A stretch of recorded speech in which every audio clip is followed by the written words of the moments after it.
इस एरिया में अगर कोई विद्यालय है वो बिहारी कन्या मध्य विद्यालय है। तो ये बहुत बात ये मायने रखती है कि हमने ये किया कि सबसे पहले तो भवन बनवाए, कुछ आया फंड तो बरामदा वगैरह सब करवाए। 125 साल पुराना हमारा बिल्डिंग है, वो जर्जर स्थिति में है, पूरी जर्जर स्थिति में थी। धीरे धीरे धीरे इसको बनाया गया। उसके बाद हमने क्या किया कि हमें पेड़ पौधे से बहुत लगाव है और न जाने इस हाथ में कितने पेड़ पौधे लगाए। इस शहर में मैं जहाँ भी जाती हूँ वहाँ करती हूँ पौधारोपण। और अपने विद्यालय में मैं जब आई तो सभी बच्चों को गिफ्ट के तौर पे जब रिजल्ट निकलता है, याद है हमें, हम जब बचपन में थे तो जब हम लोग का रिजल्ट निकलता था तो हमारे मास्टर साहब कहते थे दो रसगुल्ला सब ला गई है रिजल्ट सुने को। जिस माहौल से मैं आई हूँ, लालटेन लेकर पढ़ाई करने जाती थी, काम के काम में बोरा रहता था, हाथ में लालटेन रहता था। उस समय मम्मी हम लोग को भेजा करते थे हमारे पेरेंट्स। तो उसी तौर पे जब हमने कहा कि तुम लोग सब कुछ उपहार के तौर पे पौधा लेके आना और छोटा छोटा गमला, अगर आपके पास गमला अवेलेबल नहीं है तो आप जो है डब्बा, बोतल, हंडी, मिठाई का हंडी, दही का हंडी, उसमें आप लगा के लाओ। बच्चे धीरे धीरे लाना शुरू किए। फिर उसमें हमने क्या किया कि कुछ बच्चों को क्लास वाइज बांट करके गमला एकत्रित करवाए कुछ पैसों से। फिर बच्चे ने गमला लाया और उन्हीं बच्चों के द्वारा हर गमले में पौधा मैंने रोपण करवाया। और इस तरह से करते करते आज 2008 से लेकर के मैम 2025 जाने को है। हमारे विद्यालय कभी मौका लगे तो आप आए, स्वागत है।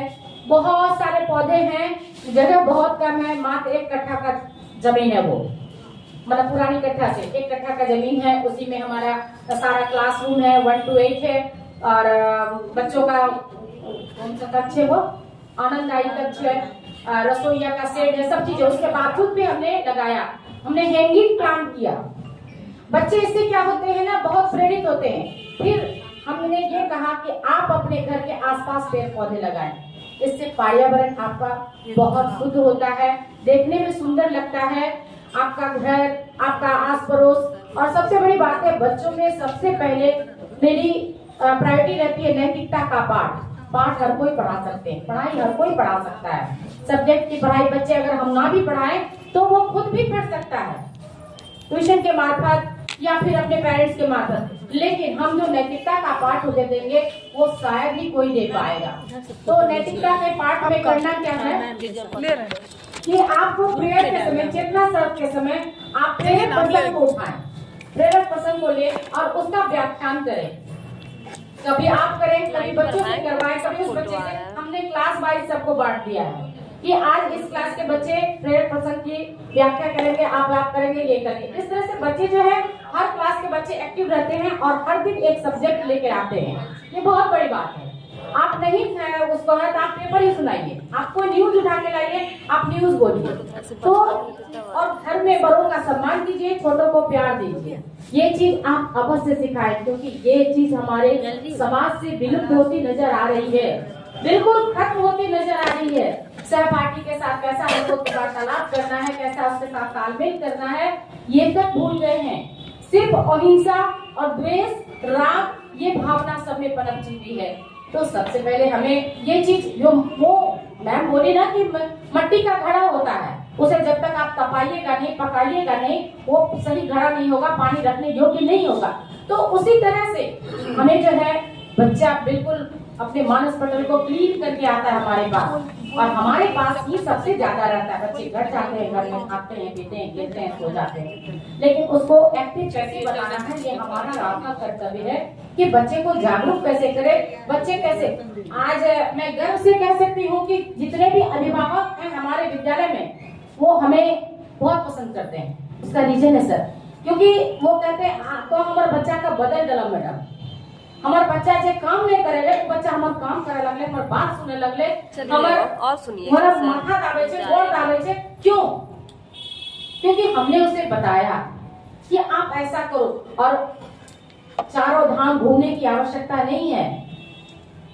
हम केदारनाथ, बद्रीनाथ जहाँ भी है जाते हैं, कहीं कोई पुण्य नहीं है। जब तक कि हम अपने माता पिता की सेवा ना करें, तब तक हमें कोई पुण्य नहीं मिलेगा।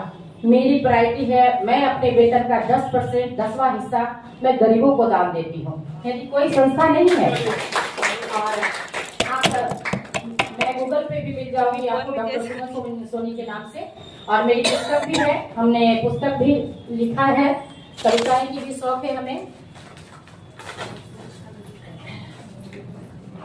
ये पुस्तक है मैं हमारी भाव सुमन के, जो आपको अमेज़न पे भी उपलब्ध है।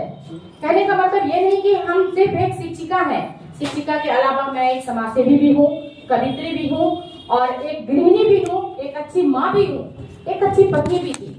ईश्वर ने वो सुख ले लिया। 2021 में कोरोना काल में मेरे हस्बैंड SBI अधिकारी थे, नहीं रहे, कोई बात नहीं। ईश्वर कहा जाता है कि उसी कंधे पे सबसे ज्यादा बोझ डालते हैं जिसको बर्दाश्त करने की क्षमता होती है। और हमने बखूबी बहुत हिम्मत रख करके उस नैया को पार किया और अपनी बेटी को डेंटिस्ट बनाया और बेटा को सिविल इंजीनियर बनाया। तो हिम्मत नहीं हारना है, किसी भी कठिन परिस्थिति में आप डट के खड़े रहें। आपका हिम्मत ही आपका बल है, आपका परिवार है, आप परिवार के स्तंभ है। अगर मैं डगमगा जाती तो शायद मेरे बच्चे आज जिस मंजिल पे हैं वहां नहीं हो पाते और मैं बिखर जाती, टूट जाती। तो सबसे पहले खुद को हमें मजबूत करना है और अपने बच्चे यानी कि हमारे स्कूल के बच्चे, उन्हें भी हम अपना बच्चा मानेंगे। मैं बहुत सारी मीटिंग में गई, मैं सम्राट चौधरी के साथ भी गई, विजय चौधरी के साथ भी, सबों के साथ हमारा मीटिंग हुआ पटना में। तो वहां भी मैंने यही सवाल रखा कि सर, बच्चे को पढ़ाया बच्चा ना समझे, उसे हम अपना बच्चा समझे। अपने बच्चे समझ करके जब हम उनको शिक्षा देना शुरू करेंगे तो देखिए कि किस तरह से समाज आपका इतना चमक उठेगा कि उसकी खुशी से आप आंसू से बहने लगेगा आपको। आज हमारी सारी बच्चियां निकल के सरजी देवी स्कूल, हाई स्कूल में चली जाती है और आज भी वो बच्चियां जहां भी मिलती हैं पैर छू के प्रणाम करती हैं। यही तो मेरा रिटर्न है। ये हमें गर्व दिलाता है कि हम शिक्षक हैं। कहने का मतलब सिर्फ शिक्षा नहीं, उसको औटी ज्ञान भी दीजिए कि आप अगर बाजार चल रहे हैं, आपको 10 लड़का छेड़ रहा है, तो उस वक्त आप अकेली हैं तो आप उसका रिएक्शन ना करें। आपकी समझदारी इसी में है कि आप चुपचाप निकल चलें। वहां अगर आप दिखाएंगे बॉस तो आप फंस सकती हैं।